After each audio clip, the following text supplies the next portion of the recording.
มันก็เย็นเป็นน้ำเหลืองเอาสีลำมาถอกใส่มันก็เย็นเป็นน้ำล้ำนะใต้เนี่ยมันสีโยจังไหนมันสีโยยันมันจะไหนนะว่าเป็นไรกันเนี่ยปืนกับผูกพังอ่ะนะแต่ว่าอยู่เรื่อยเขาในเขาเป็นเจ้าคือเรียกหนังคือเขาได้เป็นเจ้าคือใหญ่มากเลยเพียงการเขาในกว่าไล่เหลียวนั่งเจ้าคือยิวค่ะนะยิวอันกับอมอื่นเอาเมืองปารีสไตล์นั่นที่ดูในเขาก้นเขาได้กับปล่อยใส่ในเมืองปารีสไตล์นี่ดิครับก็ในเมื่อกว่าได้เดียวนำได้เดียวในอันเขาตีลินเขาซื้ออะไรเขาได้ซื้อเอาเขายืดอะไรเขาได้ยืดเอาให้เนี่ยนะยิวในกำลังซื้อมาในเขาอมอื่นปารีสไตล์ในเลยอีกว่านะครับก็ในว่าปารีสไตล์ในลูกเขียงต้าเขาในเขานี่ว่าปารีสไตล์ในเป็นผู้ก่อการให้นี่ว่าปารีสไตล์ในเป็นก้นเกี่ยวร้องก็มีนะเขาก็เดี๋ยวย่างซื้อเขาในมังปารีสไตล์นะอันนี้เขาก็ยุ่งเดียวอยู่ได้เขาในนะพวกเขาเอาการไล่เนี่ยมันจะเห็นว่าไล่ปูหลวงมันเนี่ยนั่นก็ไล่ซื้อหาเนี่ยมีเงินมีเยพร้อมกันอยู่กันเตี้ยๆเนี่ยมันจะเห็นเพราะเลี้ยงไก่เขาก็ใครขายเนาะมันก็เข้าไปว่าลุกเนี่ยมันก็เขาก็การไล่นั่นเองนะเอาใต้เอาเฮ็ดเมย์นั่นนะเฮ็ดเมย์ดูอ่อนใต้ของมาคืออะไรเสียมากูคือเขาเนาะกูคือย้อนมาจากไหนตรงว่านั่นมันเป็นเพียงการกวนคือเรียกอ่อนก็อื่นกวนคืออ่อนนะก็ได้เมื่อเขาก่อนแล้วในนาทีปุ่นตีจะนั่นในเปลี่ยนข่าวเสียงนะผมว่าซื้อคู่ในว่าลิกไล่ได้กำลังในเขาได้จะลิกเขนะใต้เขาในตั้งหนึ่งในเก้ากลางในอื่นมาตั้งหนึ่งในยืดเลยเขาอื่นมาอื่นใต้ในขณะแทงตั้งหนึ่งในเพียนโอเปาเขาก็อื่นมาค่ะเนาะใต้เขาซ้ำอื่นเปิ้นอยู่ห้าในอื่นนะใต้เขาในมันเสื่อมซึกใต้เขาในกันนะว่าเนาะการไล่เจ้าคือว่าไม่เห็นมีว่าเนี่ยร้านนี้มีค่ะนะซึกใต้กับไล่มีก็เจ้าคือเก้ากลางไม่เห็นมีว่าเนี่ยมีค่ะซึกใต้ครับยันว่าเพื่อเอาเปิ้นมาอยู่ตรงนั้นใบใจเปิ้นขึ้นเอาเขาแต่งกันเนี่ยว่าเอาพวกไรก็เอาเขาแต่งกันเนี่ยมันเป็นเช่นนั้นนำหนักขนาดก็ในเปิ้นก้นใหญ่ก้นหลวงครับผู้เป็นก้นใหญ่ก้นหลวงครับเนี่ยเอาขึ้นก้นใหญ่ก้นหลวงใต้เขานั่นขึ้นกว่ามุดคือจำใจดั้งก้นหลวงเปิ้นอย่าก็ให้มันหนังคือก้นผู้นำสองก็บ่ได้จำใจกันนั่นเนี่ยมันก็เอาลูกยิงแต่งงานกันเนี่ยเอาลูกชายกับแต่งงานตีหน้าเฮือนนั่นแหละเฮ็ดอันนี้ก็เฮ็ดให้ก้นซึกผู้นำมันสองก็นั้นเป็นอ้วยดีกันเป็นผู้ร้องนายรองกันเพิ่นหน้าอะไรก็ได้ต่อให้เฮามีซึกใต้นำดันคือก็ยากเฮาเฮ็ดปันการเพิ่นก็นะย้อนมือก้นลงเฮาน่ะเอาลูกมาปันก้นลงเบิ่นเนาะนะมันเป็นจังนั้นพวกจังนั้นในตาตีให้ใต้แก่นแข็งมันเปลี่ยนนะตาที่ให้ใต้แก่นแข็งมันเปลี่ยนหลายเพราะฉะนั้นย้อนว่าเฮาเข้าคำว่าด้วยนั่นนาทีเปาเฮาเนี่ยสูมีลูกหลายก็มีละโคงเฮียนเฮามีปันนะการเงินเฮาจ่อยเพราะว่าสุไรมาอันนั้นมันเปลี่ยนหลายคือเรียกอื่นคือใหญ่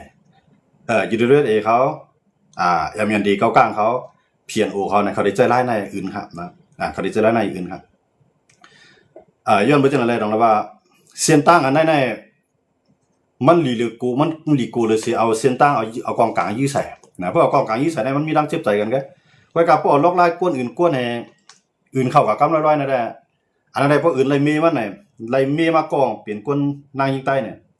พวกมันไล่คู่สอนมอสอนมาเนี่ยเดี๋ยวมาเป็นคู่สอนมอสอนเป็นเปลี่ยนอีแห้งเป็นหน่อแดงคือเป็น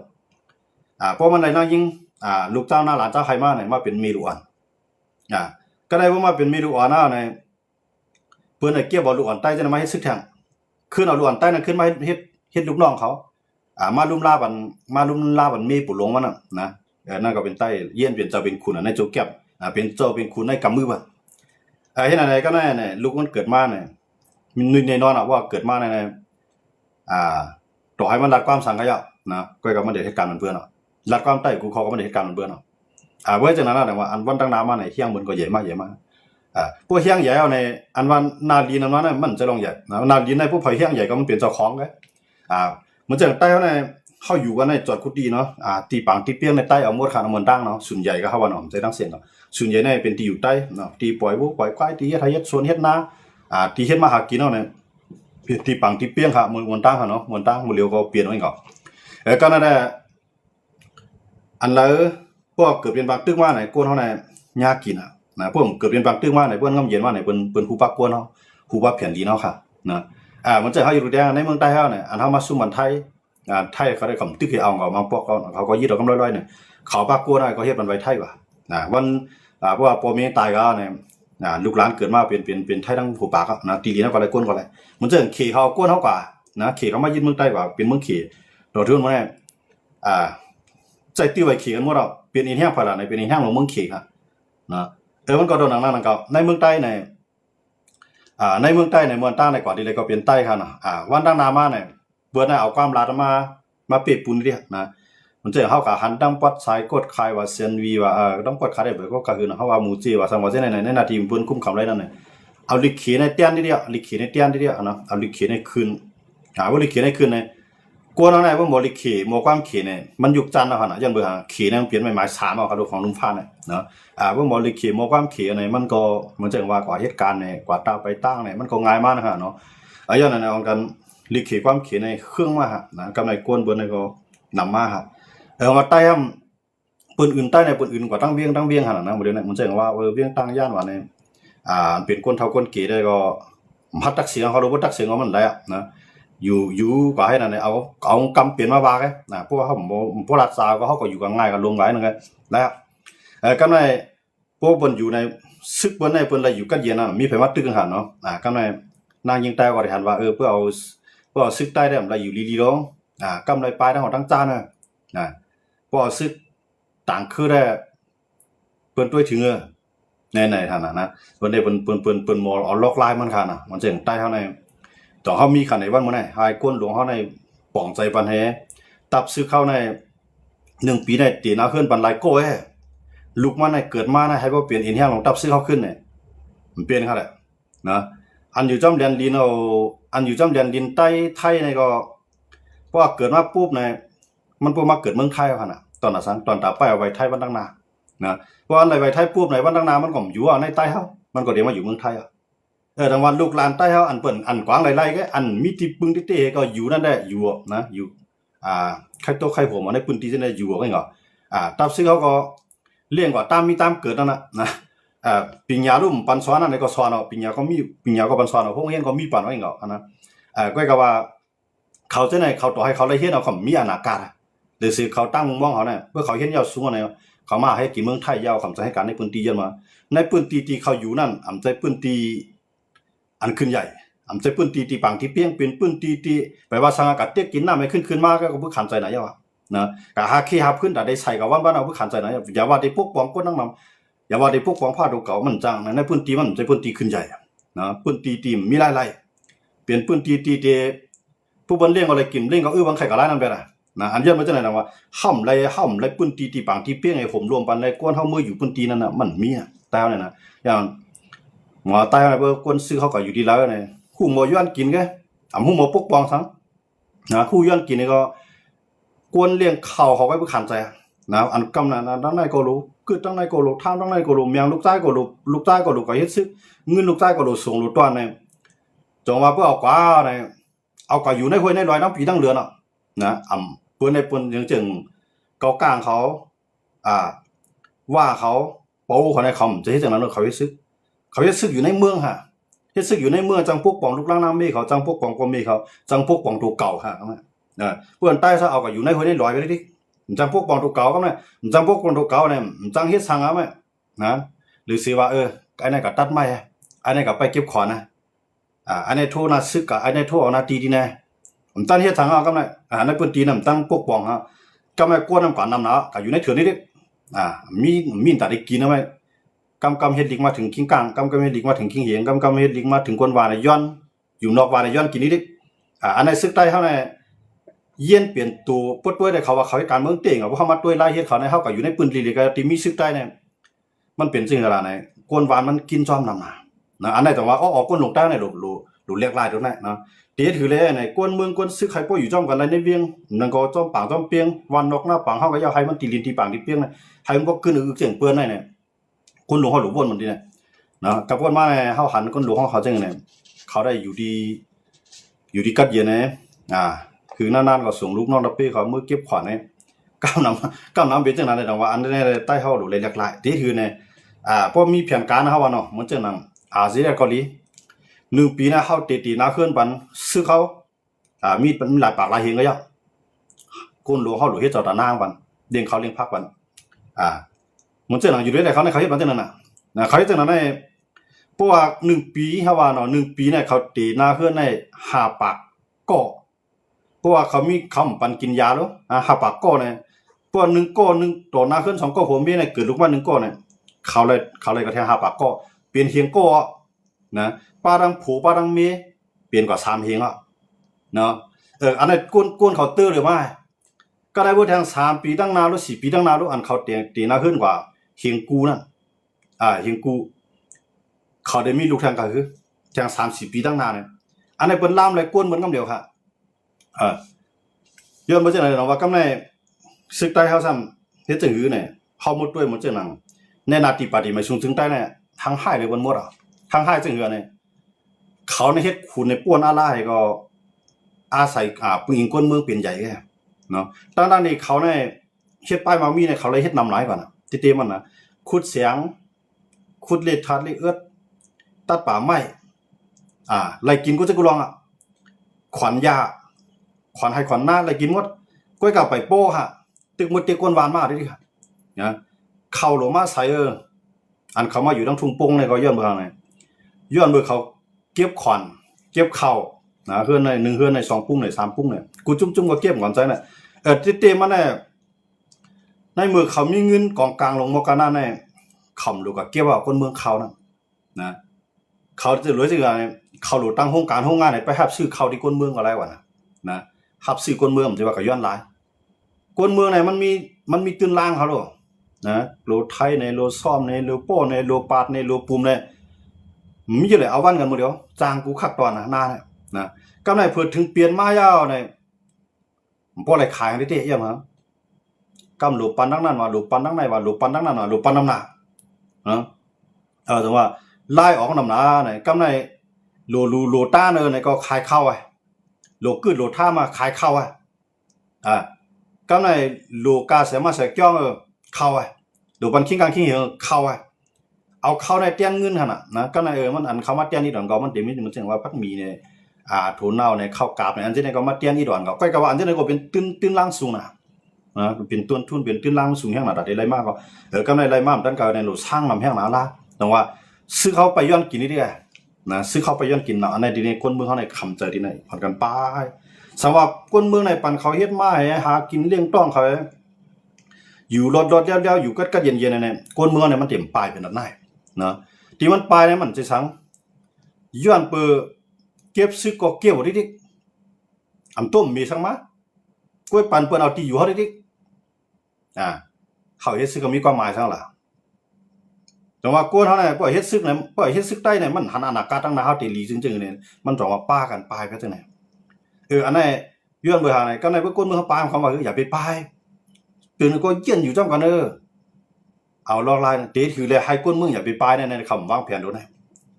แต่ว่าบีบติ๊กๆๆๆแค่ก้นวานนี่ก็อ่อนกันปลายโพเพๆยังผายมันเนี่ยอันไหนก้นคือได้อีมามื้อเดียวแน่อันเปิ้นอื่นเฮาในมันว่าอื่นกูตั้งกะเฮาว่าเนาะอันเปิ้นอื่นเอาตีลินเฮามาแฮเพราะเปิ้นอื่นตีลินเฮาในเปิ้นไล่มันจังว่าเฮาอยู่กูแดงเวียงหัวปังลงเปิ้นยึดอะไรกับหมดได้บ้าตีลินได้บ้ากวนในเปิ้นตีจังนั้นว่าขอนนำลินหินพาเมืองเฮาตีผูกตีซ่อมตีเฮ็ดกินเฮาเนี่ยเปิ้นเอากับหมดค่ะ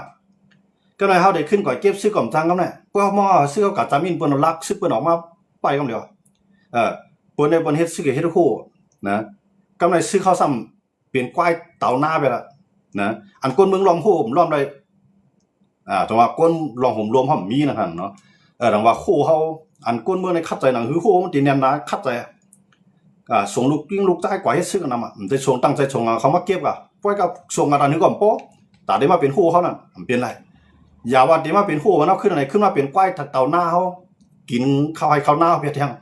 อันนี้อันแห้งใต้ค่ะอ่อนๆลงในหันเจียงเลี้ยงเนาะหันเจียงเลี้ยงดีแน่ย้อนเบิ่งจังได๋จังว่าเฮาเข้ามาด้วยดีแน่เนี่ยเพราะว่าซื้อเขาเนาะลองพ่อมโหก็เกิดขึ้นโหเฮาก็เฮ็ดปานไรนั่นแหละควรคือใต้อันว่าใน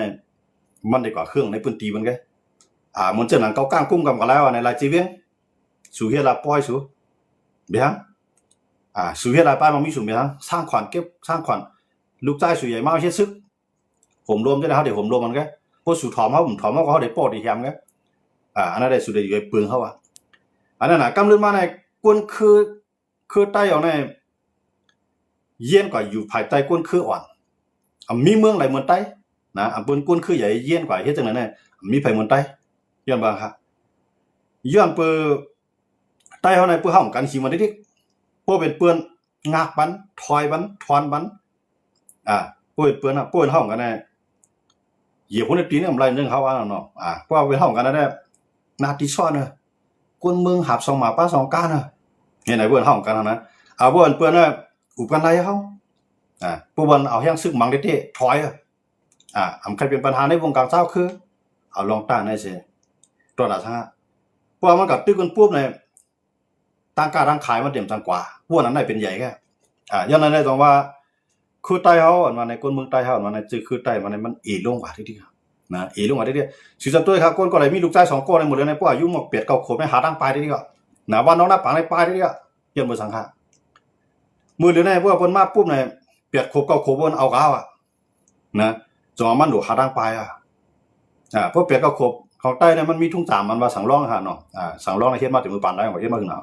มันมีทุ่ง3ให้สังร้อง8ขวบ9ขวบให้สังร้องปุ๊บเนี่ยเปิ้นสังร้องเนี่ยมันก็ทักขึ้นมันก็กำทักอยู่จ้องผู้อยู่จ้องเนี่ยผู้อยู่จ้องวันนอกเนี่ยจันทิงบ่สูงเข้าอยู่ในเวียงจันทิงสูงไว้ตัวเนาะเนี่ยกว่าอยู่ต่างเมืองนะกับเมืองมานเนี่ยกว่าเมืองไทยเนี่ย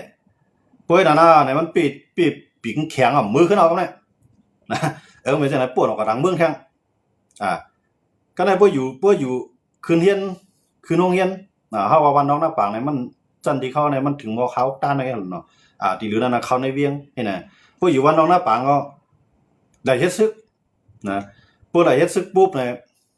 ก่อยอาณาการเนี่ยโจมได้นั่นเนาะมีสั่งดีขึ้นเอาเฮ็ดซึกกันเนาะย้อนมือซื้อเขาเนี่ยพวกก็เฮ็ดซึกเนี่ยมันหัวอาคารโปมันนะหัวอาคารโปกำในกวนอยู่ด้านหลังไอ้จอยบันเนี่ยปอมิวอะไรขายวัวขายควายขายหน้าจอยบันกวนไอ้ซึกอันนี้ก็เกิดขึ้นย้อนนั่นเลยทีนี้คือเลยซึกเขาเนี่ยให้พวกเราอยู่ที่ปังที่เปียงเสียงเบิ้นเสียเลยจังปกป้องผ้าตัวเก่าต่อมสังอันอยู่ในวันให้ยังปลายเขาเมืองไทยตั้งนำนะอันอยู่ในรอยตะเลียงก็ปลายเขาเมืองไทยตั้งนำกันอันนั้นเองยังดีอยู่งงงุ่นของเขาตับซึกเขาเต้ย้อนมาค่ะอ่อนกันปลายนะย้อนเปิดไล่ปกป้องกันนั่นมันมีแต่ไล่โจกของไอ้ขนาดนะมันมีไล่ปกป้องมีแต่ไล่โจกของอันนั้นในประเทศไทยคือเขาขาอ่อนๆแห้งนะยันว่าจะไหนแต่ว่าเปิ้นตั้งนึงในมึงกูปองในมาในเพียวเฮาก็บ่นำใช่คั่นมึงบ้านเพียวนั่นก็หายเพียวทั้งวันเผื่อเจ้าคือมาเพียวในหายทั้งเวียงขนาดนั้นพวกลองว่าได้ว่าพวกใต้ได้ว่าเฮาเจ้าคือเมืองเดียวเนาะเป็นพี่น้องน่ะใจเจ้าคือเมืองเดียวนั้นอำใจติได้มาติ๊กๆกันเนาะเฮาตื่นดูเลยมีตีจุกมันของเฮาค่ะกูว่าในเฮาว่าเป็นเจ้าคือเมืองเดียวนะเพิ่นยี่เฮาเวียงกับทั้งเวียงก็เพิ่นยี่ปากกับกวนเฮากับทางไหนเฮาต้องเป็นพี่น้องกันเนาะอันคนเมืองเดียวไงเฮาก็ยาวแน่เปิ้นว่าจังนั้นเนาะเฮาได้เป็นคือเรียกเนี่ยที่เลย20ปีตั้งหน้าได้เป็นคือใหญ่30ปีตั้งหน้าได้เป็นคือใหญ่ในเพิ่นได้วางแผนว่าเป็นคักเป็นตัวนะสิจะด้วยก็ได้เพิ่นจุงเอานางยิงใต้เฮาให้กล้องแขนกล้องคอให้ใส่ซื้อใต้ซินใต้เตรียมจุ่มให้กว่าจะมาเพิ่นก็ได้มาด้วยใต้เฮาเนี่ยอันให้เพราะว่าซึกใต้เฮาพวกซึกใต้เฮาเนี่ยพวกเฮ็ดจังหือเนี่ยเขาใกล้กว่าได้นะเขาได้อยู่ทีเดียวนะพวกเขามีเนี่ยเอาวันได้ขึ้นเอาวันพูดเอาวันได้เนี่ยคนยิงก็ไม่ใจก็ไม่มัดเอานะอันเอาก็มีเขานะกำอีมันก็ยังฮะพวกเขากานาเอางาตั้งนาได้นะอันนี้แกงซึกใต้ค่ะก็ในพวกนั้นอยู่ว่าก็มีลูกมีล่างเอาในตัวถึงนะเอาไว้กว่าตั้งนาไปพวกนั้นก็นางยิงใต้ก็ขอบรูในบางก็เขาเมืองเปิดนี่ก็ตีนาขึ้นใหม่พวกลุงไปปิดตัวก็ปล่อยมันมีมันไหนตัวมันเข้าเมืองไทยว่ะผู้ก็เฮ็ดซื้ออะไรบางก็มิวสิกมันออกข้าวต้านได้ขนาดออกข้าวต้านกับวันนั่นกับวันนั้นมิวสิกในเก้าสาวใน3ก็เกือกนะมันมีผังทางซึ่งเขาขำหุ่งเนาะกำไรพวกนั้นนะ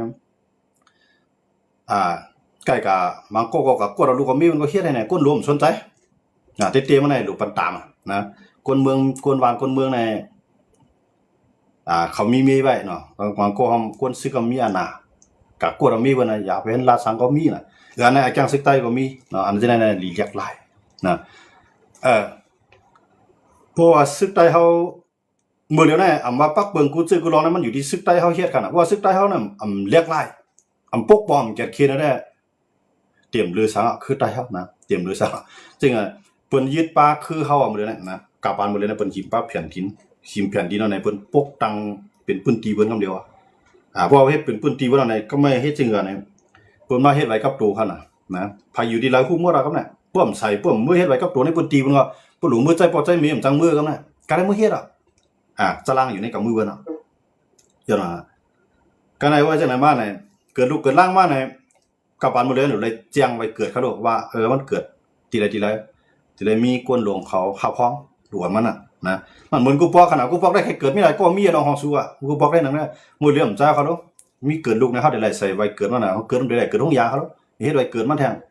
ก็ไว้เกิดมาในเพิ่นฮู้ว่าลูกเขามีไอ้ก็เรียนไรเอาค่าก็นั่นย้อนบ่จังได๋ดอกว่าอันนั้นเนี่ยเปลี่ยนอินแห้งอันใต้เอาค่าที่จังอ่อนหวานกว่านะใต้เอาค่าในเส้นตั้งอ่อนหวานมันมีอยู่3ตั้งมันจังค่าวัน3ตั้ง4ตั้งว่าเนาะอันเข้าเมืองเปิ้นในก็เฮ็ดให้อ่อนหวานเนาะเข้าเมืองเปิ้นในสิจะมาด้วยกันดูส่วนใต้มาเกิดเมืองไทยในก็เลยไป10ปีเหงาหมดอำใจคั่นน่ะเพราะมันเกิดแล้วเนี่ยเพื่อ5ปีว่ามันจะไถไว้ว่าไถในเพิ่นได้ปันไว้อาซักไว้อยู่เมืองไทยมันนั่น1กำใน10ปีมันต่อไว้มันใน4ปอก็เป็นก็40ปีอยู่คั่นอยู่เมืองเปิ้นนะเพิ่นปันไว้10ปีหมดเขาลงหมดเดียวเพื่อล้วนคนทางการยานเมืองมาเกิดเมืองไทยในไล่ไป10ปีกันหมดเพราะว่า10ปีก็แน่มีไว้เกิดมาเฮามีไว้เกิดมาเนี่ยเยาปริญญาตรีน่ะเฮาว่าจันจอมปี2ปี3เฮาเรียกเยานั่นได้อยู่ดีนำกัดไฟมันเอาว่าจันจอมมันว่าเจ้าจันจอมปุ๊บยืนย้อนไหวกึกตู่เมืองไทยเนี่ยพวกมันไล่กับปุ๊บเนี่ยปอมเองก็อยู่จอมไรเอาก็ได้ย้อนมามาอยู่จอมลูกเนี่ยเพิ่นก็เฮ็ดเพิ่นแหวกขวางมันแทนนั่นน่ะเอ็นแห้งเฮาค่ะอ่อนๆกันทั้งในก็อ่อนๆย้อนว่าตีมันมาเมืองไทยน่ะมันนำได้มันจะว่าคนเมืองใต้หาใครมานะต้องสาวคนเฒ่าคนกี่เฮาอันว่ามื้อใดลูกก็ติมามื้อใดลูกก็ติมาเพราะว่าไปลุ่มลาบันไปเก็ดขี้บันให้ไปลุ่มลาให้หน้าไปลุ่มลาโวควายไปลุ่มลาเฮินเยเก็ดขี้นาลีนเฮาไว้ในคนเฒ่าอยู่ว่าอยู่โตเฮียงมันบ่ได้เสียงแลลูกหลานจังมือกำลืนมากะฮอโวก็มีเฮียงกว่าหาเฮ็ดให้หน้าก็มีเฮียงเฮ็ดกว่าเฮ็ดให้สวนมีเฮียงเฮ็ดลูกมันก็จังมือกำแน่เตถือตีลีนฮะขายโปขายเปนะมันก็ขายผักปีผักน้องกว่าไปแท้ก็ได้อันเป็นพี่น้องมันอยู่ไปก็อันมานำจังมือขึ้นก็กำเรือนส่วนมาไผมาอยู่เพื่อก้นเอาเอกก็คือมันนำมาเนี่ยตีลีนเฮานั่นพอดีเอาค่ะเพิ่นเอาค่ะนะมื้อนั้นก้นเบิ่นไปนำก็เลยเบิ่นไปจังมาเอาที่อยู่ใต้เฮานั่นเพื่อก้นเบิ่นนำมาทีเดียวในอันที่ไรมันเจอหนังเก้าเข้ามาปุ๊บนาสูในเฮาได้เฮ็ดต่างกว่ายึดส่วนสูในเฮาได้ผูกกล้วยหอมยึดสุดได้ขายผมขายเพิ่มขายก็ออนไลน์แค่มี2 มิ้วเพิ่มขายก็เต็กชื่อให้การคันโป๊ะเฮ็ดไหนเลยดังว่าอันจะไหนเพิ่นเอาลอกลายอื่นเฮาค่ะนะกูไล่กูไปในเพิ่นบังมาใต้เฮาซ้ำตึกยิบกองให้กับไปเป็นแก๊งคอสินเตือนจังข่าวว่านั่นน่ะจังสึกปฏิมาจึงได้เฮาเนี่ยนะตึกมันกลับปานมันก็ถึงแล้วเฮาในตึกก็จะใหญ่กินเงินแก๊งคอสินเตือมันจังตอนจึงมีโอกาสได้ไล่ว่าในเมืองครับมีจังจังแก่เคมันก้นคือเฮาค่ะเนี่ยนะอันพี่น้องของเราใจจอมรันในใจโต๊ะนะครับมันรีใจโต๊ะค่ะนี่รีใจโต๊ะก็ย้อนบ่มือเดียวแน่หนังหือเฮาเตใจอ่ำโต๊ะในเฮาได้ไรคือในซื้อเข้าค่ะในมันหลุดพอมันไว้นะลองเตเฮาขาหันว่าตั้งนานเนี่ยลูกอ่อนเฮาลูกหลานเฮาในสู่จักด้วยครับเพราะว่าเป็นนางยิ่งใหญ่มาเพื่ออยู่ในนาทีเพิ่นในเพิ่นเอาก็เฮ็ดมีเพิ่นเป็นกูแน่อ่ำใจโต๊ะไรจังหือค่ะใจโต๊ะค่ะก็แม่กลัวก้นใจเนี่ยเป็นหมาอ่อนมาเพิ่นในไปเฮ็ดซื้อว่าบ่ว่าได้ลูกมันก็โปมันได้โปมันก็เอาลูกมันตั้ง2อันน่ะเพิ่นเอาโปกับปุ๊บเนี่ยมันทุกขาตัวเท่าบ่ตายเขาล่ะลุงก็ได้มือปูดก็แม่เพิ่นมือปูดลุงก็ทุกขาตัวเท่าบ่ตายไล่จังมาล่ะก็เฮ็ดซึกเพิ่นย้อนนั้นได้ดอกว่าอันที่ไหนต้อง2ก้นลงใต้เฮาคาวน5เนี่ยผู้เฮ็ดการเมืองในกับปานมื้อเหลือในรูปวนตินะสิจะด้วยเขาได้ตั้งหลายวันบางว่าเนี่ยมันจะของ PNO เขาได้มื้อเหลือในซึกในเขาเก็บทั้งวันสู่อยู่ไรก็ยุ่มอยู่ไรก็ป้ายเขาว่าไหนก็รู้มื้อเดียวคำสนใจเขาแหละพวกเขากุ้มกำไรปุ๊บเนี่ยไผมาอยู่ในนาทีเฮาเนี่ยโรงเรียนเฮามีปานเขามีเลี้ยงเฮ็ดไหนกวนผ่านเฮาเปิ้นเอาไล่กวนมีเงินเฮาจอมจ่อยปันแห้งเปิ้นย้อนมาพอมีเงินหมอกล้าหมอขายมาเนี่ยพวกปันแห้งเปิ้นได้เก็บไปแล้วกวนมีเงินเฮาน่ะอยู่ไรนางคือได้อยู่ไรได้คือแล้วเงินเลี้ยงคนหลวงเปิ้นนางเฮาได้อยู่ไรแต่ แต่ว่าคนมีเงินผมจังมาจ่อยแถมตับซึกเขาเพราะว่าเพิ่นฮู้ว่าสะเทก็ในปัญหาตับซึกจุ่มในเนี่ยเพิ่นหาล็อกไล่เก็บไว้ลำเดียวหมอให้ตีเนาะ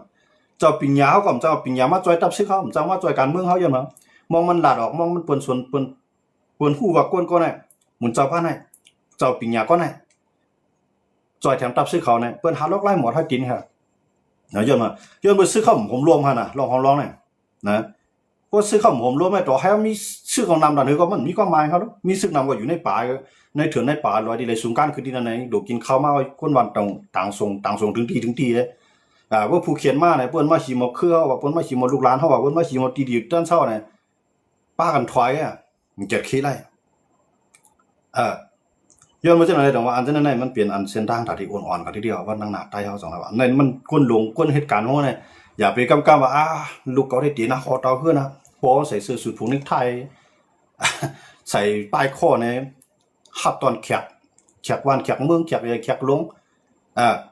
มาด้วยกวนคือเจ้าเก่ามองซอหอกว่าวันใดก็ขาพักเตาเฮาการขึ้นเฮือนหมดอันนี้มันลีใจเรียกขนาดนั้นลีใจโตขนาดนั้นแต่ว่าอันนั้นคนหลวงเฮาบ่สนใจ